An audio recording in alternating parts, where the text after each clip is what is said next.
Salut à tous, épisode 23 de la Scuderia Ferrari. Alors qu'est-ce que j'ai pas entendu la dernière fois?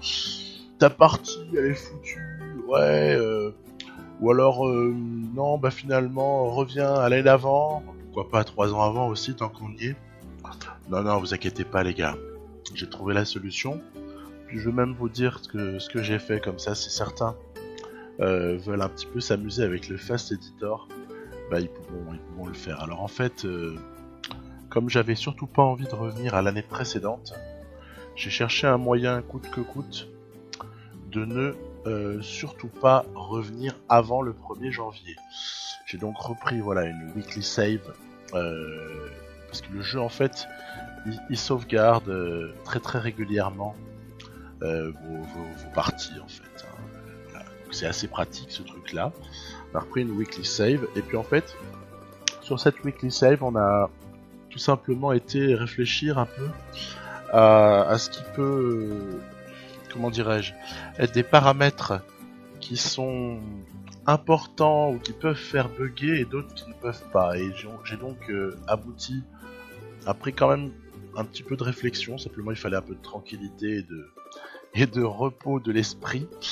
Et puis j'ai trouvé le truc, en fait, il y avait un problème au niveau d'une colonne qui s'appelle le ID cycliste. En fait, quand j'avais créé Contador, automatiquement il y avait un numéro qui s'était mis.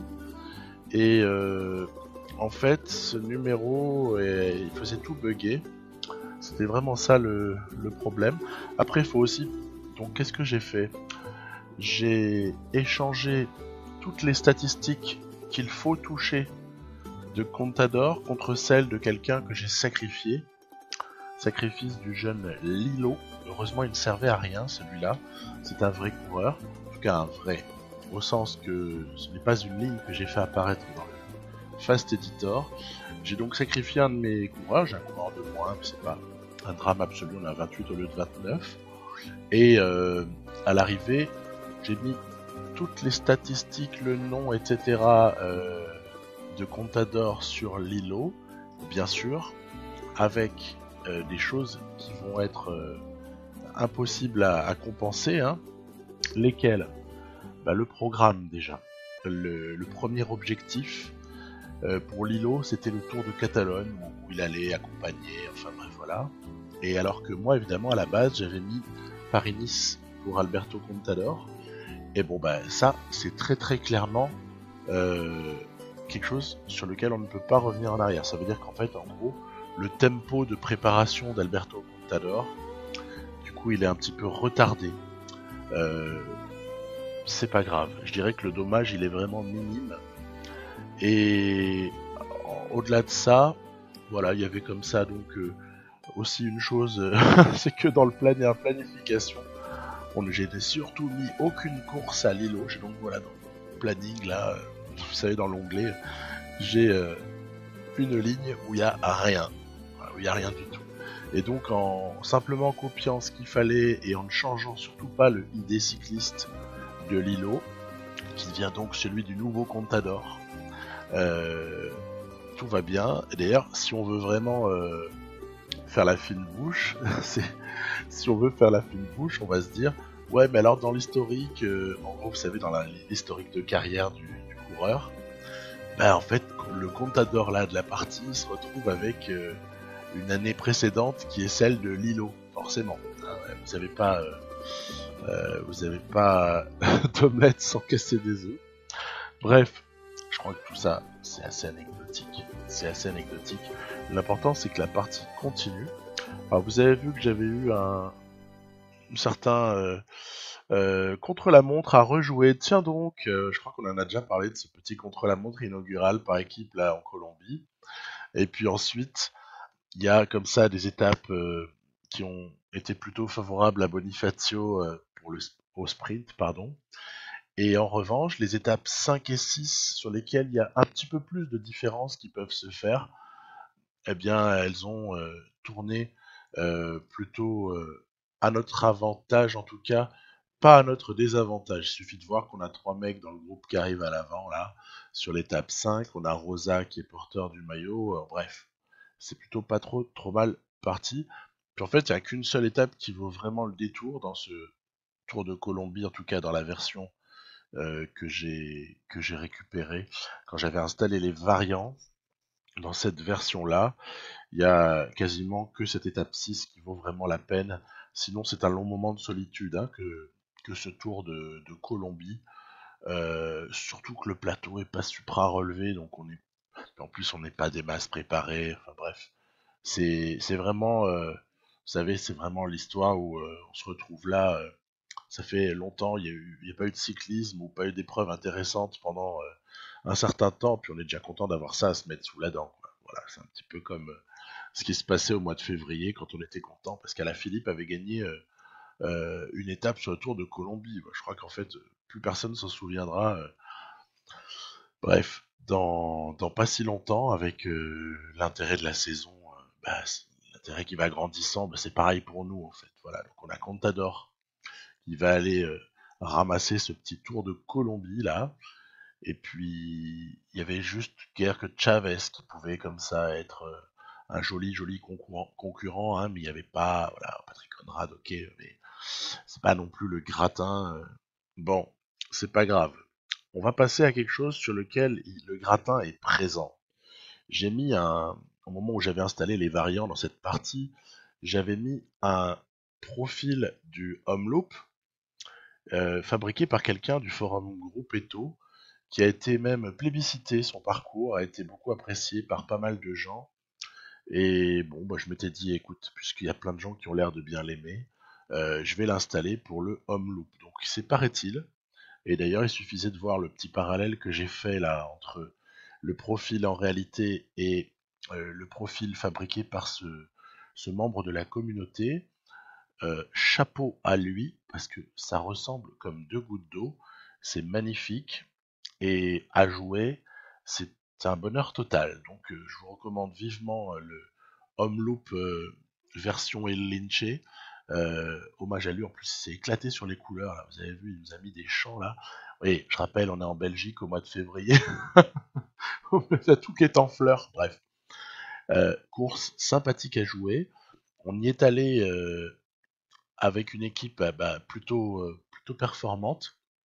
Et donc forcément l'ambition de triompher d'une part, mais aussi de terminer sur un petit groupe. Hein, voilà, c'était vraiment mon idée. Alors j'envoie Marcato à un moment donné pour aller contrer ensuite avec Sagan et Moscone. Et on voit qu'il y a deux Flandriens, s'il en est, qui nous suivent, c'est Van Avermaet et Seb Van Mark. Donc voilà, ces quatre hommes se détachent. Le stratagème a bien fonctionné. On est donc parti pour un final à quatre hommes avec, je dirais, plutôt un contexte favorable pour nous. Pourquoi? Parce que Sagan, c'est quand même plus fort que Van Avermaet. Et Moscone, pour moi, c'est un petit peu plus fort, mais ça peut se discuter. C'est un petit peu plus fort que Van Mark, en tout cas là, en prenant les stats du jeu, etc. On est en 2020, voilà. Je vais tenter, quand même, au nom du panache, je vais tenter une petite chose avec Moscone. Ça va pas fonctionner parce que les mecs sont super réactifs. Ok, d'accord, c'est pas grave. On va se recaler dans la roue et on va voir comment ça se produit. Moscone va démarrer le premier, évidemment. Ensuite, Van Avermaet a contré et Sagan a conclu. Voilà, ce qui nous fait d'ailleurs au passage du coup une deuxième place pour Seb Van Mark. Bon, alors le duo Sagan-Moscone, mon petit doigt me dit que ça n'est pas la dernière fois que je vous le présente aux manettes, euh, parce que ça va être quand même la thématique hein, sur les classiques. On aura Sagan, on aura Moscone, et c'est vrai que ce duo-là est surtout soutenu par des Felline, des Marcato, etc. C'est pas dégueulasse. Colbrelli, hein, faut pas l'oublier, là il est malade en fait. Il était malade aussi la veille. Je préférais ne pas l'aligner, c'est pour ça qu'on a que 6 coureurs là. Je me fiche éperdument d'être à 6 en fait, alors que j'ai le droit à 7 coureurs, parce que je sais que les 6 qui sont là font le boulot. Et on va s'inspirer de ce qui a été fait la veille, sauf qu'on est sur Kurn. Alors Kurn, c'est quelque chose qui termine, vous me direz ce que vous en pensez dans les commentaires. Je trouve que c'est toujours intéressant de comparer les expériences. Kurn, c'est quelque chose qui termine très très souvent au sprint. En tout cas, si on ne fait pas grand chose, l'IA va faire en sorte que ça se termine au sprint. Et moi, j'ai eu envie de faire un truc, c'est d'essayer de gagner, ça vous vous en doutez, mais j'ai essayé surtout de faire en sorte que cette course, ce Kurn-Bruxelles-Kurn, alors qu'on arrive au vieux Quarmont, se termine, mais par un petit groupe. Voilà. Je voulais voir s'il était possible de finalement extirper les plus costauds des Flandriens présents pour quelque part squeezer les sprinters et faire en sorte que cette course se règle entre Flandriens, bien que les 60 ou je sais pas combien derniers kilomètres soient sur du replat, sans secteur pavé, avec aucune bosse, pas l'ombre d'un pourcentage de difficulté, voilà. Et c'est plus ou moins ce qui va se passer, parce que derrière, ils vont s'enterrer. Il y a Wout van Aert, Oliver Nassen qui ne réagissent plus. Il y a aussi comme ça, voilà, quelques coureurs qui visiblement ont accepté l'idée que ce sont les 6-2 devant qui vont se disputer la victoire. C'est marrant, on retrouve Greg Van Avermaet, on retrouve donc Sagan et Moscon, sauf que cette fois-ci, il n'y a pas de Seb Van Mark, il y a Sylvain Dillier et il y a Florian Sénéchal. Intéressant. C'est intéressant de voir ce que sont devenues les notes de Florian Sénéchal. Et puis Marco Marcato. Marcato, honneur à lui, hein, je ne sais pas si vous vous souvenez l'année précédente. Oh, Marcato, il avait juste gagné un Tour des Flandres. Pas grand chose en définitive. Hein. Et je crois même qu'il avait fait Gand-Wevelgem et un top 3 ou top 5 à Paris-Roubaix. Donc Marcato, si vous voulez, il a vraiment pas d'allure, il paye pas de mine, mais le gars, il est là et il suffit qu'il y ait le pic de forme qui va bientôt arriver. Je vous rappelle, on est fin février, donc c'est pas maintenant qu'il doit être là. Pic de forme sur les Flandriennes, Marcato, c'est à prendre en considération. Et puis là, je me suis amusé à faire un test avec l'IA. J'ai calé Sagan dans la roue de Greg Van Avermaet et j'ai fait partir les deux autres. Tout en sachant que Sagan, si Van Avermaet fait l'effort de bouger pour revenir, Sagan le croque. Donc à partir de là, une fois que j'ai vu qu'on était un petit peu trop proche de l'arrivée, je ramène Sagan. Et puis on va là maintenant le caler dans la route Sénéchal. Manifestement, Van Avermaet n'a pas la caisse pour revenir. Et puis pour ce coup-ci, on va faire un petit peu de communisme intelligent. On va partager les richesses. On va offrir ça à Gianni Moscon. Et puis de toute façon, vu la physionomie avec Sagan qui revient mais qui a moins de barres, Gianni Moscon qui va chercher Kurn, je trouve que c'est sympa. Petit groupe de Flandriens pour terminer le truc. Voilà, ça me convient. Donc content de la manière, au-delà du résultat, hein, puisque j'en suis plus à me gargariser de victoire, mais c'est peut-être plus davantage la manière là qui peut être intéressante. Tour des Émirats Arabes Unis, on enchaîne. Je vous montre le classement général. Il n'y a personne de bien dangereux qui est dans les 40 plus, en tout cas mieux classés. Si, il y a Patrick Conrad à la limite, mais à l'arrivée, pourquoi est-ce que je vous montre ça? C'est parce que le Tour des Émirats Arabes Unis, il a ceci d'intéressant que déjà, c'est une épreuve World Tour, donc elle distribue des points pour le classement UCI. Je ferai un point de temps en temps sur le classement UCI à partir de cet épisode-là, dans cette série, et puis dans les autres aussi, parce que c'est vrai que ça peut être rigolo. En tout cas, moi je sais que je fais un peu la course hein, au point UCI, j'avoue. Donc c'est une course World Tour qui a comme particularité que les 4 premières étapes sont assez, on va dire limite ennuyeuses, à part si on a envie de s'entraîner au sprint. Non, surtout la cinquième, elle permet de gagner le tour en fait si on se débrouille pas trop mal avec un puncher. Et donc c'est pour ça que j'aime bien disputer cette cinquième étape. En l'occurrence, l'élu du jour aura été Diego Rosa, un Diego Rosa qui va quasiment sans transpirer creuser un petit écart qui sera petite trentaine de secondes sur Czarnecki le deuxième, qui sera d'une 40-50aine sur le troisième. Bref, quelque chose. Maxime, tiens, petite mention à Maxime Bouet là pour la jolie troisième place sur l'étape 7 de Paris-Nice l'autre jour. Hein. Chapeau à lui. Ah non, c'était Aidé, autant pour moi. Ah non, j'ai confondu les deux. C'est Aidé. En tout cas, vraiment chapeau à Aidé pour son comportement. Donc Maxime Bouet, on verra, on le regardera de près. Je le mentionnerai s'il fait quelque chose de bien. Voilà, donc on s'est adjugé ce tour des Émirats Arabes Unis et puis voilà. On passe au Strade Bianche. Ça, c'est beaucoup plus excitant, les Strade Bianche.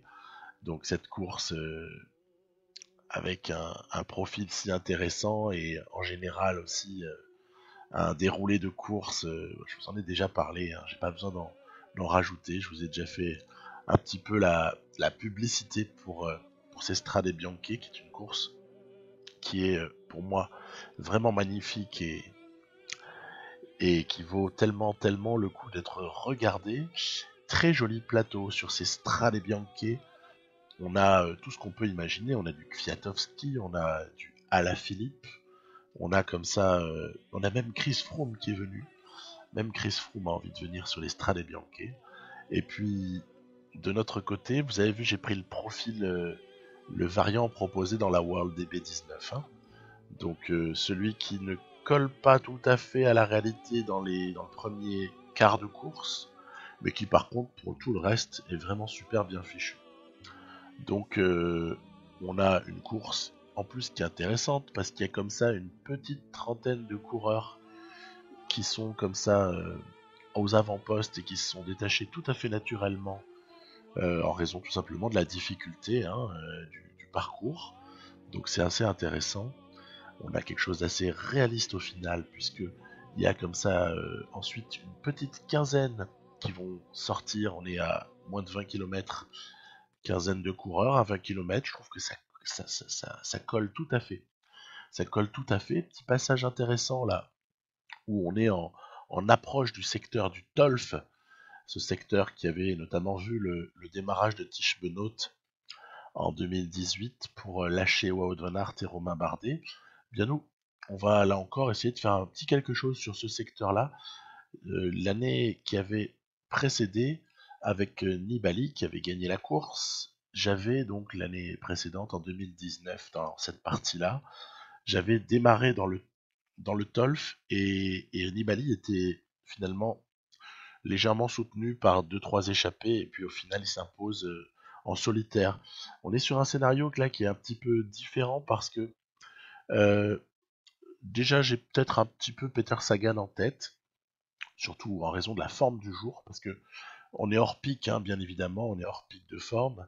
Donc hors pic de forme, bah, soit on a de la chance, soit on n'en a pas. Bah, en l'occurrence, j'ai chopé le -1 avec Moscon et Nibali, donc en prenant une forme du jour -1, bah, on fait ce qu'on peut.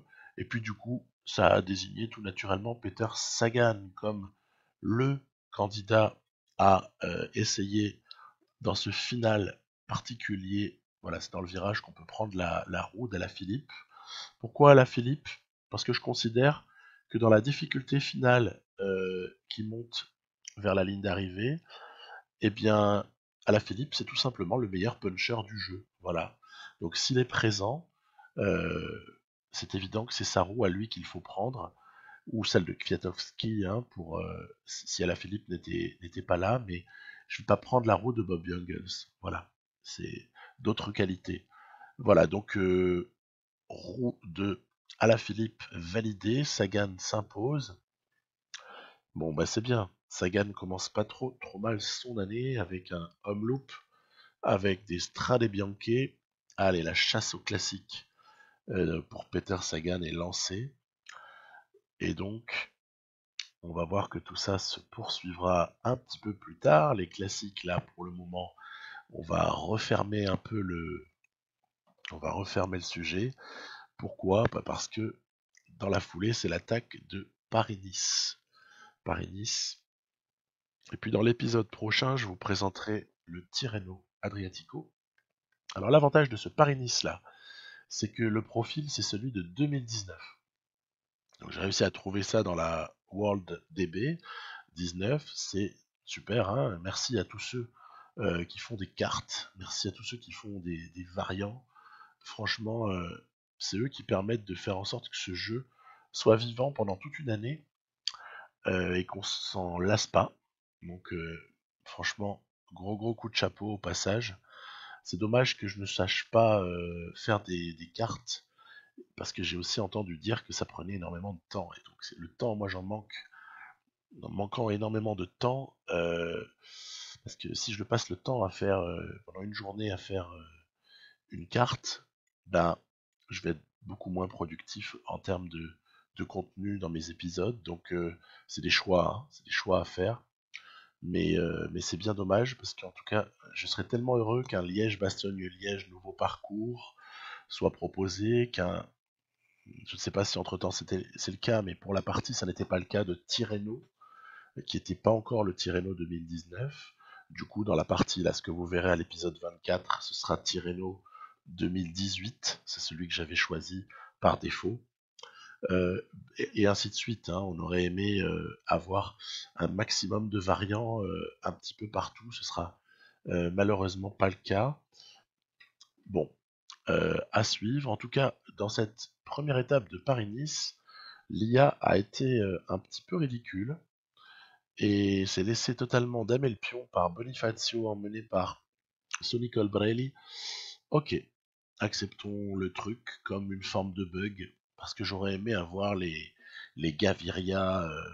D'ailleurs, c'est marrant, vous savez, dans cette partie, c'est Education First qui a recruté les deux anciens de Quickstep, Gaviria et Viviani, et en fait, bon, déjà on peut se demander l'opportunité de recruter comme ça deux des trois meilleurs sprinteurs du monde dans la même équipe, mais bon, au-delà de ça, euh, ils ont les deux, et puis en fait, vous verrez probablement que ça va apparaître assez rapidement que Viviani, euh, finalement, n'est utilisé qu'en tant que poisson pilote de Gaviria, ce qui est quand même un joli gâchis, hein, convenons-en.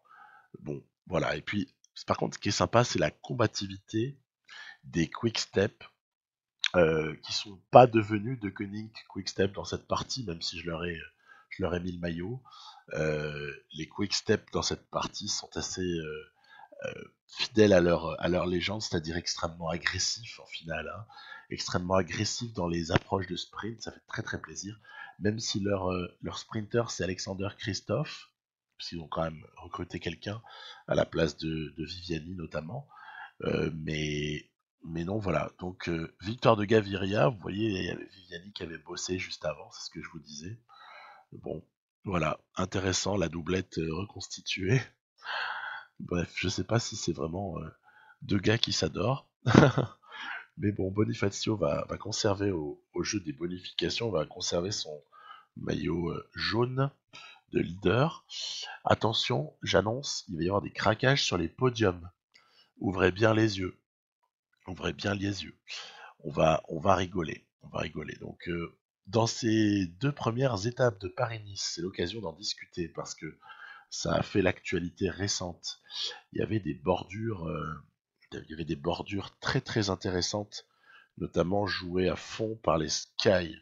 Et on a tous des images en tête là de Kwiatkowski et notamment Egan Bernal qui roulaient comme des malades et le Gros là qui faisait un énorme boulot, le Gros. Euh, et créer des bordures, c'était assez sympa, ça a animé la course dans les 3-4 premiers jours. En fait, c'était un peu difficile dans les deux premières étapes de créer la moindre bordure parce que il n'y avait pas assez de vent latéral. Et dans l'étape que vous avez sous les yeux, c'est-à-dire en fait la troisième, là pour le coup, je me suis rendu compte qu'en fait j'avais essayé de faire des bordures, mais j'avais pas le matériel. J'avais pas le matériel pour. Je pense que dans cette équipe que j'ai emmenée là sur Paris-Nice, je vous avoue, quand j'avais fait ma planification, j'avais pas prévu d'aller comme ça essayer de provoquer des bordures. Vous avez vu, c'est marrant, on est dans une maison cette fois-ci, là, c'est fluctuant. Vous allez voir qu'après, on va se percher sur un arbre.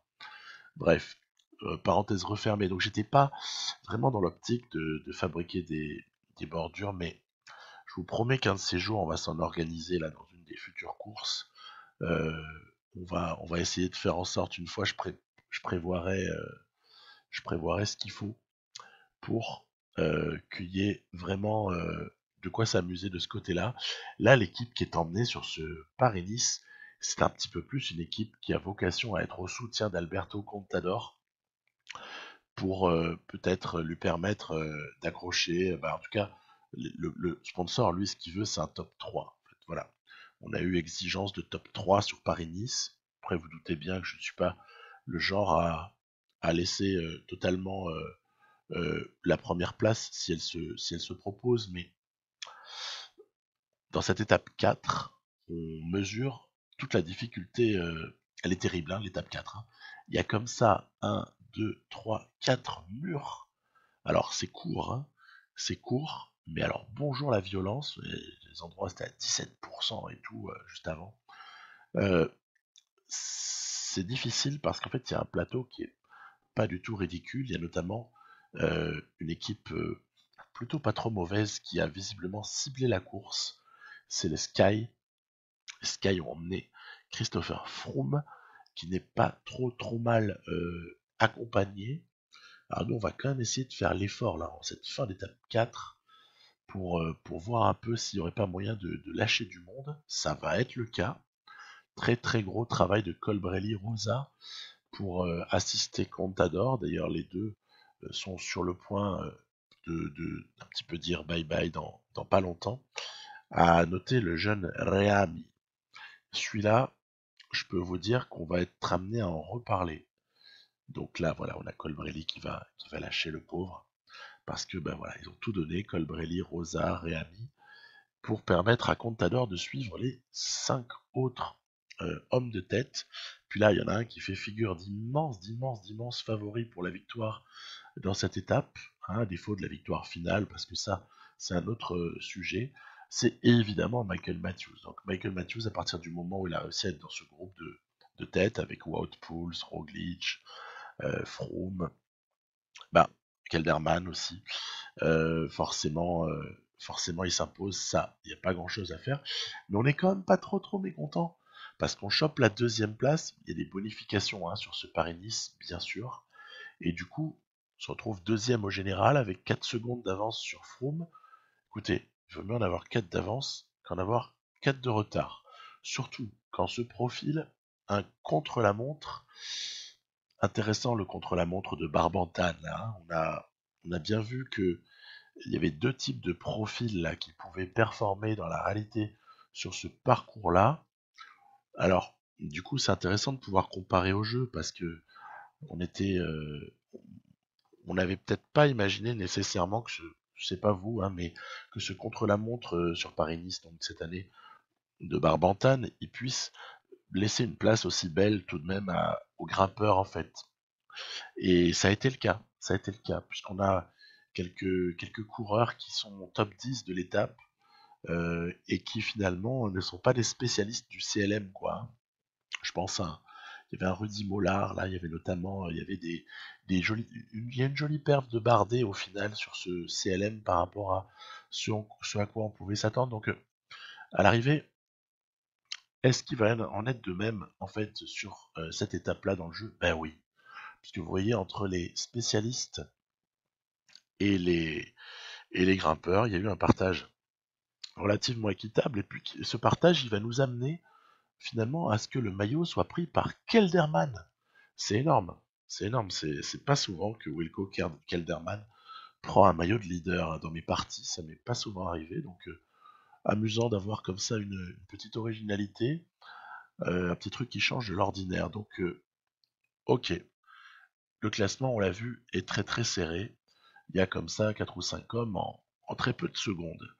Ce n'est pas l'étape 6 sous vos yeux qui va faire une énorme différence parce que cette étape 6 qui se passe finalement dans l'arrière-pays hein, du Var, hein, puisqu'il y a une arrivée à Brignoles, on est parti dans les Alpes-Maritimes, mais on n'est pas sur un terrain très violent. Le parcours n'a pas été voulu pour ça, plutôt pour une arrivée au sprint ou alors pour essayer de favoriser une échappée. Ça peut être l'un ou l'autre. Et d'ailleurs, en parlant d'échappée, en voyant l'avance prise par l'échappée, j'ai essayé de rouler comme un malade. J'ai épuisé mes coureurs parce que moi j'avais envie de faire triompher Bonifacio ou Colbrelli et puis il n'y avait rien à faire. Le trio Goujard, Vachon, Prades aura été beaucoup trop fort. Il y avait Tom Skynes aussi qui s'était échappé. Beaucoup trop fort le trio. Et donc à l'arrivée, la victoire d'étape, elle est pour l'échappée et le maillot ne change pas d'épaule, ce qui fait que au matin de l'étape 7, eh bien c'est Wilco Kelderman qui va être en jaune avec finalement une idée derrière la tête pour Contador. Hein. Pour Contador, c'est essayer d'aller picorer quelques petites secondes à Christopher Froome. Voilà. Et je viens de voir à l'instant qu'il y avait des petits noirs là, hein, des petits écrans noirs. Je vous donne une très brève explication. Mon logiciel de montage a subi une mise à jour assez fondamentale. J'ai peut-être eu tort de l'accepter, et de ce fait, je me suis rendu fou à m'adapter aux petites nouveautés, et notamment, je vois donc qu'il y a quelque chose à parfaire, mais je ne vais pas le faire cette fois-ci parce que si je touche à ma bande vidéo, je risque de bousiller ma bande son. Ne maîtrisons pas encore les toutes dernières nouveautés du truc, donc toutes mes excuses pour les petits écrans noirs intermédiaires entre les séquences. Voilà. Parenthèse refermée. Donc on est dans ce fameux col de Turini. On avait vu que la course avait été plutôt passionnante. Dans ce col de Turini, il y avait Philippe Gilbert là qui avait essayé de faire un petit coup là, en étant dans l'échappée et puis en essayant de. Il avait réussi de faire un rapproché au général. Hein. Il n'a pas pris le maillot, mais voilà. Bon bah ça s'est passé différemment. Pourtant j'ai essayé de faire une Philippe Gilbert avec Diego Rosa, mais comment vous expliquer? Le jeu ne rigole pas et le jeu ne tolère pas que l'échappée sur un exemple comme celui-là, le jeu ne tolère pas que l'échappée puisse aller contester quoi que ce soit. Non, le patron c'est Froome et vous allez voir qu'il va le montrer. Donc Contador, pourtant avec une forme du jour plus 5. Quand j'ai vu la forme du jour plus 5 de Contador, je me suis dit mais c'est pas possible. Quelle chance inouïe quoi. Quelle chance. Après, vous verrez que il y a des choses qu'on peut dire par rapport à ce plus 5 et la manière dont il est obtenu. Je vous prépare une petite vidéo qui sera thématique sur les formes du jour, où on va évoquer toute cette question-là. Donc en un sens, sans développer le reste, mais en un sens, ça n'est pas une surprise qu'il y ait un plus 5 sur cette étape-là. Parenthèse refermée, donc. Et oui, Chris Froome a assommé le Paris-Nice. Il est allé chercher l'étape. Il est allé se prendre une trentaine de secondes d'avance sur Alberto Contador. Aïe aïe aïe, comment faire pour résister à Froome avec son 83 en montagne? Bref, on verra ça. Il y aura des joutes, probablement durant l'été, qui devraient ressembler à ça, sauf qu'on aura une équipe plus forte. Faites-moi confiance. Donc, bon, début d'étape 8. L'étape 8, bon bah, qui est toujours l'étape classique qu'on connaît hein, sur Paris-Nice. Hein. C'est jamais exactement la même, mais n'empêche que l'esprit est toujours le même, c'est-à-dire petit parcours vallonné sur des cols quand même respectables de l'arrière-pays niçois. Quoi, hein. Et puis j'ai essayé d'échapper Rosa et Colbrelli, parce que je me disais, allez, Colbrelli, après tout, mon gars, tu peux peut-être tenir le coup et aller nous chercher ça au sprint. Sprint d'un petit groupe d'échappés s'entend, bien sûr. Et puis au final, ben, ça a tellement roulé vite que Colbrelli, déjà, il a été plusieurs fois éjecté du groupe de tête une fois que les échappés étaient repris. Et puis tiens, petite image de ligne d'arrivée. Pourquoi? Ah oui, il y a 20 secondes de bonif pour celui qui gagne l'étape. Et là, je me remets à espérer à ce moment-là, parce que 31 secondes, ok, on a compris, sur cette étape-là, les 31 secondes, vous les reprenez pas. Mais avec 20 secondes de bonif, ça veut dire qu'il suffirait d'en prendre 11. Ou 12. À voir, selon les... J'ai pas fait le détail des places entre Contador et Froome, mais bon bah du coup je me décide à tenter un truc. Voilà, on va tenter quelque chose, quitte à se faire reprendre, à se faire éclater, mais au moins on va tenter. On va tenter un départ juste avant la descente avec Alberto Contador, qui avec son 77 en descente peut tout à fait nous réaliser un joli numéro. Alors, est-ce que j'ai fait le bon choix ou pas? J'ai mis un relais et je me suis mis en effort à 92, mais vous allez voir que dans pas trop longtemps, ça va même être un effort à 95 puis 99. Donc plutôt que d'attaquer, j'ai préféré utiliser ma barre pour mettre un effort max. Et puis après, évidemment, dès lors que la ligne d'arrivée sera pas trop loin, eh bien on va sprinter. Bon, est-ce que j'ai eu raison, est-ce que j'ai eu tort? Toujours est-il que le Contador, il va arriver sur la ligne, vous voyez, il n'y a plus de barre rouge. Vous allez me dire, il reste de la barre jaune, il y a peut-être moyen de maintenir encore un effort. Ouais, mais derrière, c'est revenu. Alors qu'à un moment donné, le, entre guillemets, GPS nous donnait un écart de 24 secondes. Ce qui était génial, ce qui était... je vous avoue, pendant quelques secondes, je me suis vu en situation de faire basculer ce Paris-Nice à la toute dernière étape. Ce qui aurait été amusant comme scénario, qui aurait été très drôle. Bon, ce sera pas le cas. Néanmoins, on aura essayé, on n'aura pas vraiment de regrets. Et donc, voilà. Il faudra, pour battre Froome, il faudra repasser. Et puis d'ailleurs, encore une fois, petit hommage au podium. Mais je rigole, hein, mais honnêtement, bravo à tous ceux qui font des cartes, parce que se taper 8 étapes de Paris-Nice comme ça, et honnêtement, pour un rendu qui est génial à jouer, quoi, qui est vraiment super, on va pas commencer à rigoler pour 2 podiums, quoi. C'est un détail. C'est un détail total. Donc, je vous dis à très bientôt pour la suite. Non, cette partie n'est pas morte. Loin s'en faut. Elle n'est pas morte. Elle nous réserve des surprises, je peux déjà le dire. Le moins qu'on puisse dire, c'est que l'épisode 24 ne sera pas un long fleuve tranquille. Je n'ai rien d'autre à ajouter. Je vous dis à très bientôt. Bye bye.